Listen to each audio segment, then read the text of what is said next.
क्या करें, देखो हमने क्या बोला है कि जब भी कोई शिप बनाया जाता है, जूम कर लो, ये क्या है, एक शिप है ऐसे। अरे भाई तुम अब लो, अब नहीं बदली लगेगा। हाँ यहाँ तुमको बैठा दें।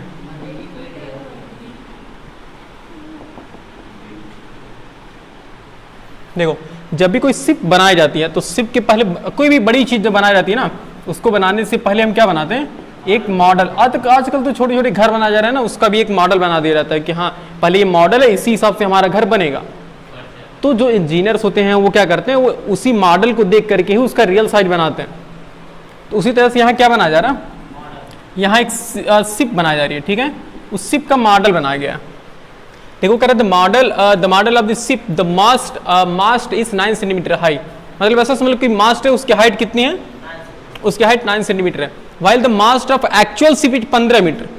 देखो मॉडल में कितना है भाई, मान लो कि खूब बड़ी बिल्डिंग बनानी है, तो ऐसा थोड़ी कि उसका मॉडल भी उतना बड़ा बनाएंगे। तो वही तो कहा होता कि जितने मुर्गी नहीं उतने मसाला लग जाएगा। तो ऐसा नहीं है, मॉडल मान लो कि बिल्डिंग हमें लगभग 100 मीटर ऊंची बनानी है, तो लगभग 10, 15, 20, 25 सेंटीमीटर ऊंचा बनाते हैं, ताकि उसी से हम एक अपने आप मतलब एक ढांचा बना लेते हैं कि हाँ उसी को देख करके हम बिल्डिंग को बनाएंगे। तो कह रहे कि जो मॉडल की हाइट है वो कितना है, देखो 9 सेंटीमीटर, लेकिन जो रियल हाइट है वो कितनी है, 15 मीटर। और तो कह रहे कि देखो कह रहे the actual ship is 15 metre height if the length of the ship is 35 metre. यानी कि जो इस शिप की लंबाई हो कितनी है, वो 35 मीटर। वो शिप की लेंथ कितनी है, 35 मीटर, और हाइट कितनी है, 15 मीटर। जबकि मॉडल में कितना बनाया गया है, मॉडल में हाइट 9 सेंटीमीटर बनाई गई, तो मॉडल में लेंथ भी तो बनाया गया होगा। तो वही कह रहा है कि बताओ मॉडल की लेंथ कितनी है, यानी कि how long is the model ship. Model जो शिप का मॉडल बनाया गया उसकी लेंथ क्या होगी। तो एक बात बताओ, देखो एक तरफ लिख लेते हैं लेंथ लिख लेते हैं, और एक तरफ क्या लिख लेते, देखो लेंथ 2 बार दिया ना, हाइट की, अच्छा हाइट 2 बार दिया ना, हाँ हाइट 2 बार लिखते हैं, हाइट दिया और दूसरी बार लेंथ लिख लेते हैं। देखो बताओ जब हाइट 9 सेंटीमीटर 9 सेंटीमीटर है तो लंबाई हाइट कितनी है, रियल हाइट बताओ। जब मॉडल की हाइट, ये मॉडल की हाइट 9 सेंटीमीटर है, हाँ एक मिनट देखो सही रियलिटी, जब 9 सेंटीमीटर मॉडल की हाइट है तो रियल हाइट कितनी है, ओहो लेकिन यहाँ हाइट है तो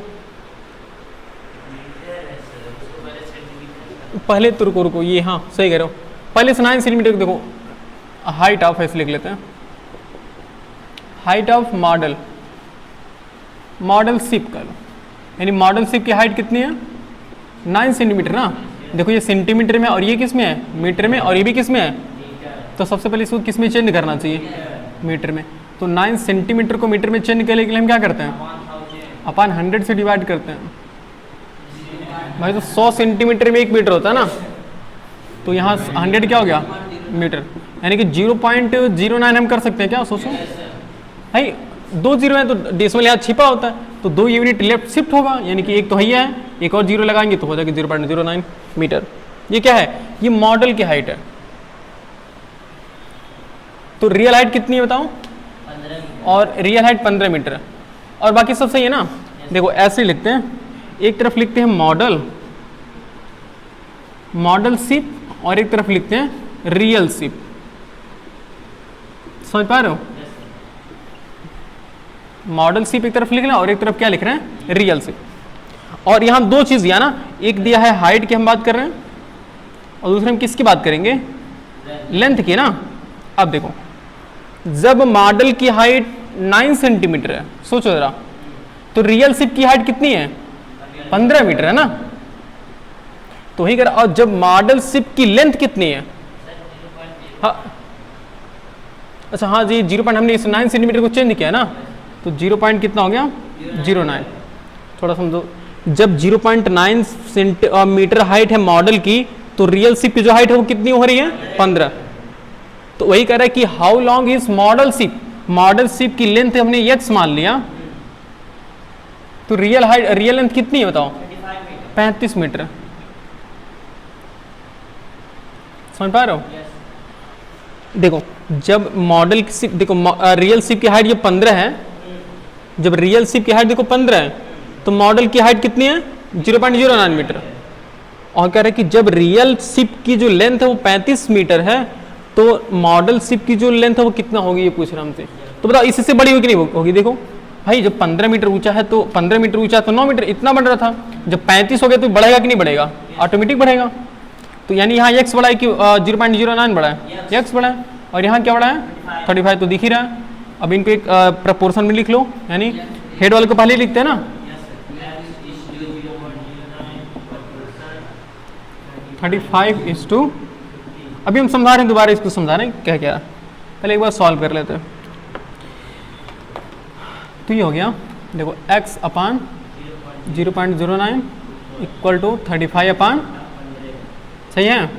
देखो 3 5 से 15 और 7 5 जा, तो x इक्वल देखो x अपान 0.09 हो गया इक्वल टू देखो 7 अपान 3, क्रॉस मल्टीप्लाई कराएंगे ना तो 3x इक्वल कितना हो गया,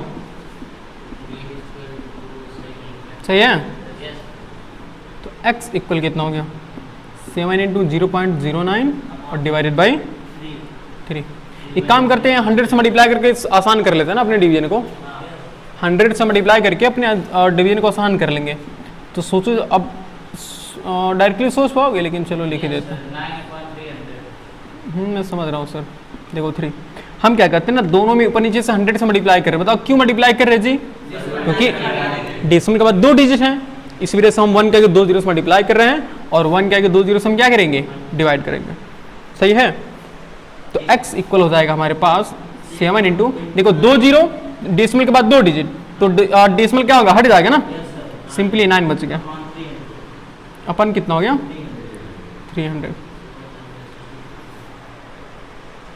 देखो 3 1 जा 3 और 3 3 या 9, यानी x इक्वल कितना आ गया 7 3 या 21, यानी x इक्वल हो गया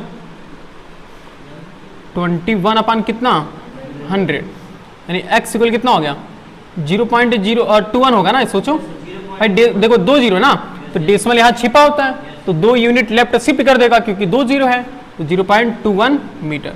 और ये किसकी लेंथ है, मॉडल की। So the length of model ship कितना आ रहा है,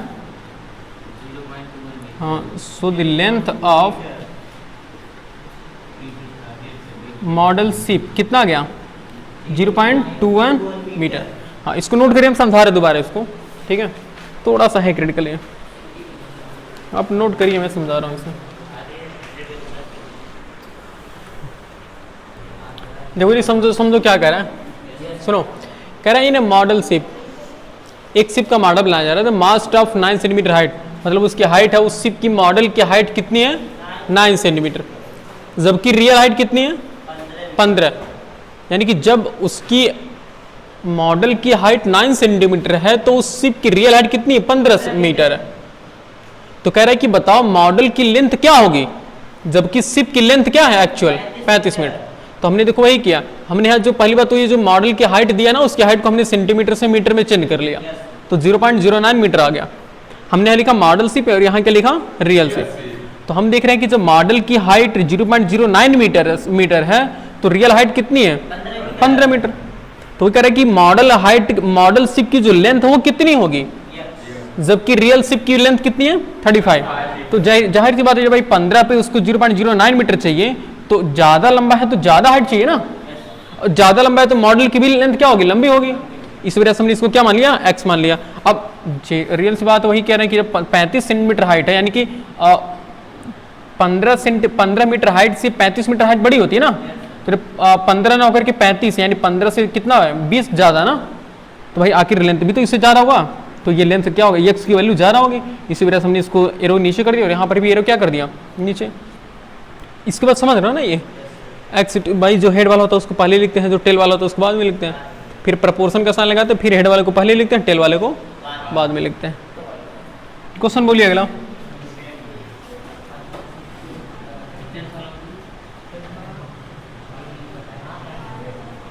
जो नहीं आ रहा पूछो, क्योंकि हम जब टेस्ट लेंगे ना तो हम चाहे रहा से क्वेश्चन पूछेंगे, याद रखना। हम पूरे बुक से चाहे रहा से क्वेश्चन पूछ सकते हैं उस चैप्टर से।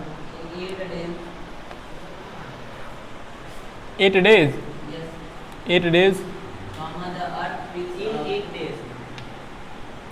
क्या बताएगा आकाश, in 8 days, Comma the earth is up. It's up. 6.4 10 power 7. 6 हाँ It is all the dust from that here. कितने It is तो क्लियर बात होगी किसी का it is all the dust from that here. Atmosphere It is how much that means? How much dust Will it be up in? Within Will it be up in? It pick up In 15 days. Also 600 million. तुम बोलना दिमाग में पता नहीं क्या बोलते हो पर क्लियर में एक बार बोले तो एक सेंटेंस बोलना चाहिए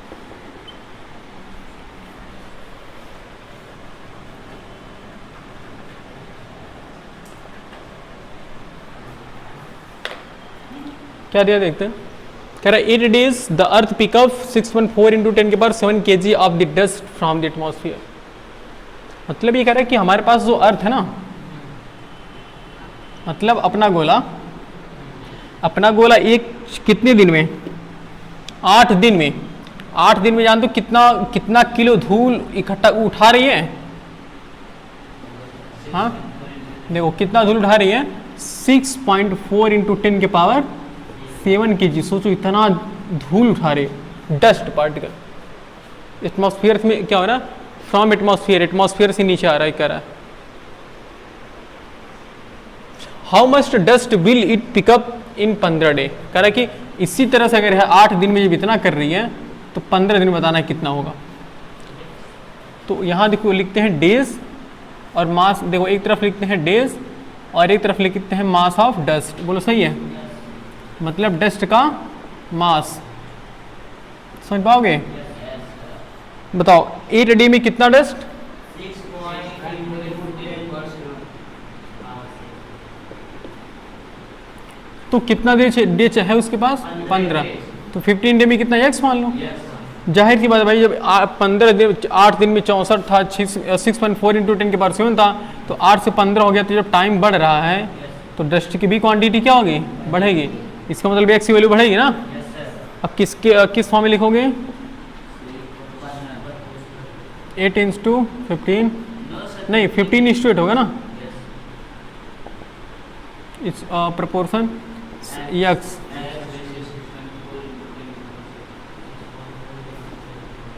सही है तो 15 अपान तो यक्स अपान 6.4 होगा ना जी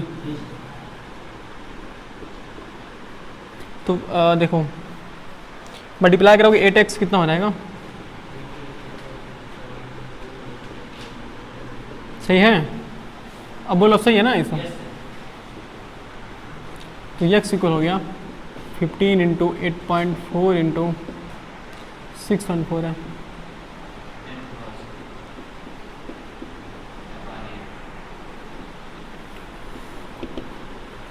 तो ये 0.8 होगा मेरे ख्याल से सोच लो 15/120 यानी कि 12 होगा ये इंटू 10 की पावर 7 एक्स इक्वल होगा 12 into 10 के power so mass of dust कितना हो जाएगा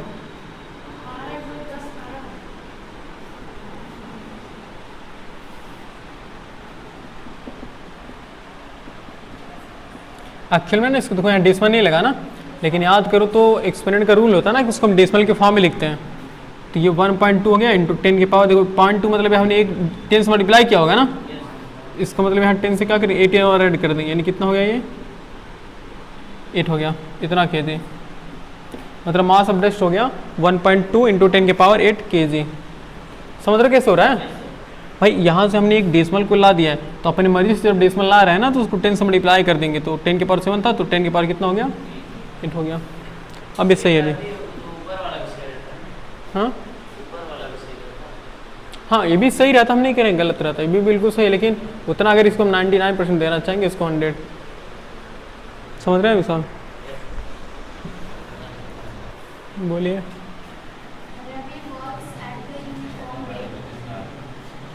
रवि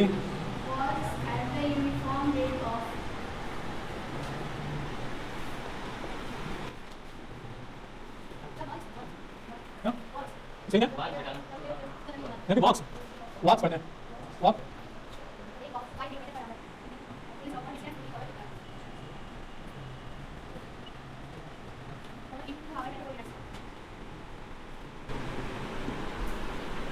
बस।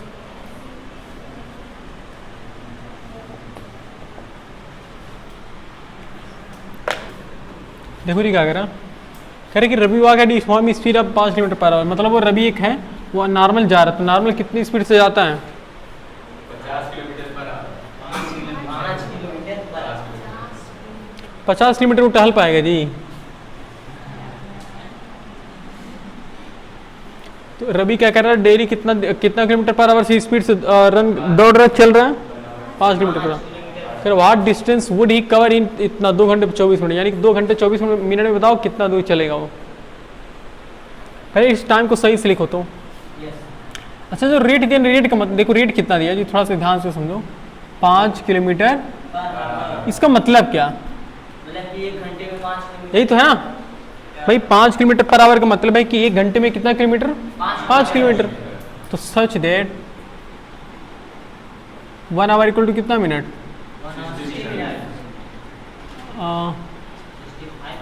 5 मिनट है। 1 आवर में कितना किलोमीटर? अभी रुको तो, कहाँ तुम 60 मिनट कर रहे हो यार? अच्छा ये 1 आवर भाई रेट सुनो, रेट है 5 किलोमीटर प्रति घंटा, इसका मतलब है कि 1 घंटे में कितना किलोमीटर जा रहा हो? 5 किलोमीटर। और टाइम कितना दिया नया वाला?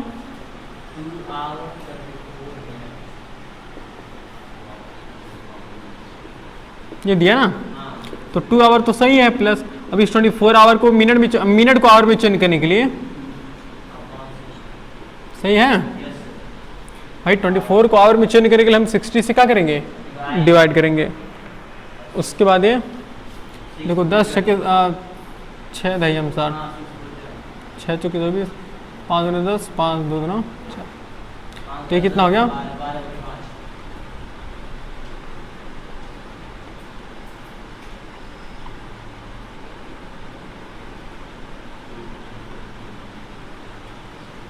ये क्या है? टाइम है ना।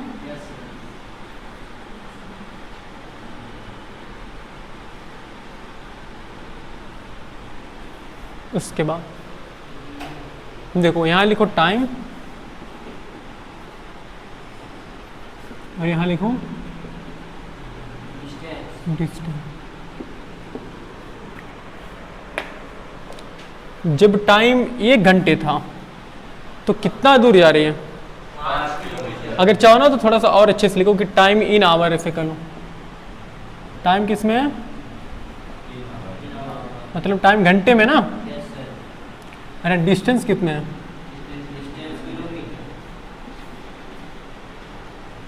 ये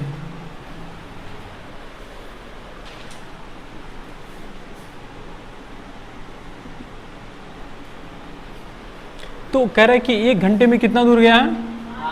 5 किलोमीटर। 1 घंटे में 5 किलोमीटर, तो इतना घंटा है ना, देखो 12/5 घंटे में कितनी बार जाएगा? अच्छा तो 12/5 बड़ा है कि 1 बड़ा है? 12/5 बड़ा है ना, क्योंकि 5 दूना 10, यानी कि 2 से ज़्यादा ही आएगा। अब यानी कि ये वाला बड़ा है ना, इधर इसमें कौन बड़ा होगा भाई? सब 1 में इतना जा रहा तो इतने में तो ज़्यादा जाएगा ना। क्या बनेगा? 1:2 प्रपोर्शन x अपान, देखो x अपान 5 होगा ना ये।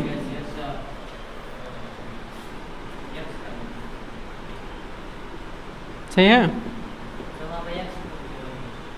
हाँ अच्छा है 1 है जी। बड़ा और बटा ये वाला ना, बड़े बटे को ऊपर बैठा हूँ, बड़े बटे नीचे बैठा हूँ, 5 कहाँ चला जाएगा?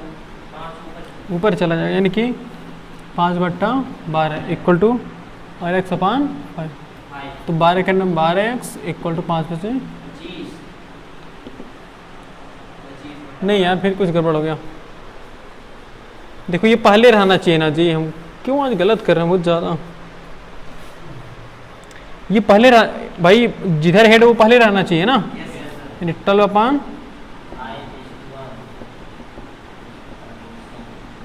सही है। तो ये देखो 12/5। अच्छा एक सीट भाग करने से कोई फर्क पड़ेगा क्या? मतलब यही कहोगे ना कि सर डिवाइड करेंगे, कोई फर्क पड़ेगा क्या x से? इक्वल टू, और x कितना दिया नहीं पता है 5। तो ये बड़े बट्टे देखो ऊपर बट्टा, बड़े बट्टे नीचे बटा नीचे, तो 1 को मल्टीप्लाई किससे करोगे? 5 है ना। क्यों हो रहेगा? 5 से 5 क्या हुआ? x इक्वल टू सो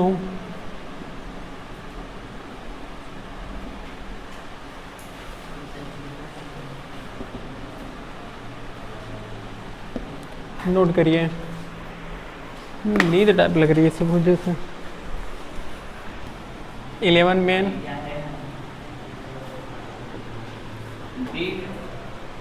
क्या? हाँ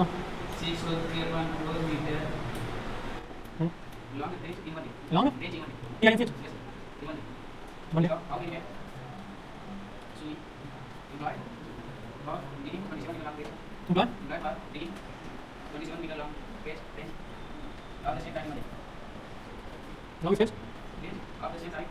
स्पेन है ना? स्पेन चाहिए स्पेन अभी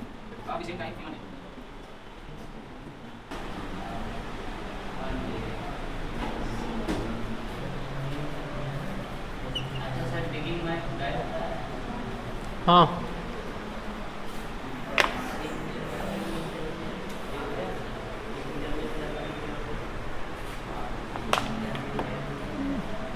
सुनो देखो क्या कह रहा, कह रहे कि 11 लोग, सुनो 11 आदमी इतना मीटर लंबा एक समझ लो गड्ढा खोदना, तो कितना दिन लगा रहे हैं? एक दिन। कह रहा how many man should be employed for digging 27 metre long stretch the same size in 1 day. मतलब कह रहे एक दिन में खनना है, लेकिन कितना मीटर लंबा होना चाहिए इस बार? 27 मीटर। यानी कि एक तरफ क्या लिख लो, एक तरफ मेन लिख लो, नहीं मेन नहीं, 2 बार कौन दिया? 2 बार हाइट लेंथ दिया ना? हाँ एक तरफ लिख लो लेंथ ऑफ ट्रेच TRNCH और दूसरी तरफ लिख लो मैन लिख लो मैन। देखो कितना मीटर था पहले बार में? 6 चौके 24। इसको ऐसे देखो लिख लेते हैं 6 4 3 इतना होगा ना ये, इतना मीटर, यानी कि 227/4 मीटर लंबा अगर स्टेज हमें बनाना है तो कितने लोग की जरूरत है? 11 लोग की। तो कह रहे कितने लोग हैं, कितना मीटर चाहिए? तो 27 मीटर चाहिए ना, तो कितना लोग चाहिए? 1 चाहिए मान लो। बताइए कम लोग कम लोग की जरूरत पड़ेगी कि ज़्यादा लोगों की? ज़्यादा लोगों की जरूरत पड़ेगी ना, क्योंकि यहाँ देखो 27 को 4 भागों में बांट दो, अरे 27 पूरा मीटर है, तो ये इधर नीचे वाला बड़ा और इधर भी कौन सा है? नीचे वाला। कौन सा प्रोपोर्शन है? डायरेक्ट की इनवर्स? डायरेक्ट वाला ना। लिखोगे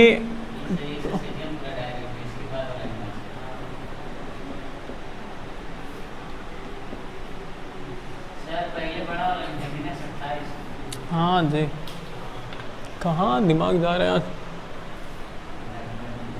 आधा दिमाग हमारा नींद में जा रहा है। आज बहुत तरीके से थी। देखो सही है ना, अब थोड़ा ध्यान देना। देखो 27 कितना हो जाएगा? सही है? बड़ा बट्टा ऊपर वाला याद रखना, और इक्वल टू x अपान, सही है? बड़े बट्टे के नीचे एक बट्टा है, बड़े बट्टे के ऊपर एक बट्टा करोगे तो अंदर अंदर का मल्टीप्लाई, बाहर बाहर का मल्टीप्लाई, तो 4 कहाँ जाएगा? सही है ना? इक्वल टू x अपान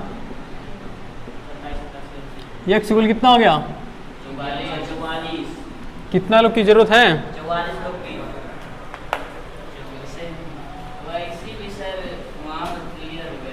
हाँ हाँ वही तो 4 गुना होगा ना इसे। देखो इसका 4 गुना 11 चौके 44। सही,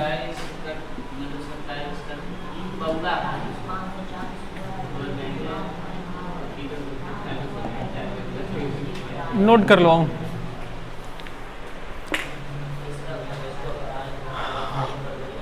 ठीक है, अब आगे के क्वेश्चन लगाना है ना, फिर कल मिलेंगे।